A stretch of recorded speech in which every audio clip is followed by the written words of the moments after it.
Researchers in Rhode Island have developed a new, less invasive method to detect COVID-19. Good evening, I'm Mike Montecalvo. And I'm Shannon Heggie. The device, called a bubbler, detects COVID-19 in breath samples.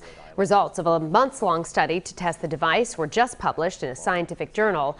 New at 5:30, 12 News reporter Alexandra Leslie spoke to one of the researchers from Lifespan who helped administer the study at Rhode Island Hospital. Alex?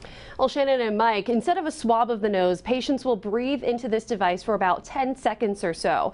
Dr. Gregory J., an emergency medicine physician at Lifespan, says that beyond a positive or negative result, this test can also detect the kind of strain of COVID someone has, as well as how contagious they may be.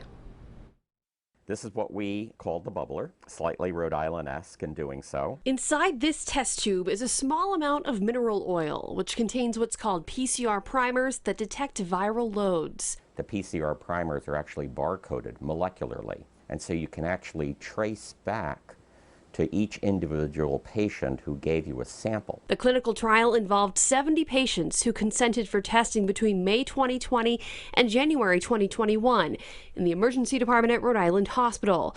They were also swabbed with a nasal PCR test. When it comes to looking at the effectiveness of a PCR versus the bubbler, tell me how that compares. They're very similar. Dr. Gregory J. says a benefit to this kind of test is that the results can be batched and processed together. We're able to screen a large number of individuals suspected of having COVID-19 with one PCR reaction. That's significant in of itself because that lessens the need for a full laboratory. Researchers with Brown University believe the test could be adapted for environmental sampling in hospitals, but also in places like transportation hubs. You would be able to this result fairly rapidly and be able to trace those results back to individual participants.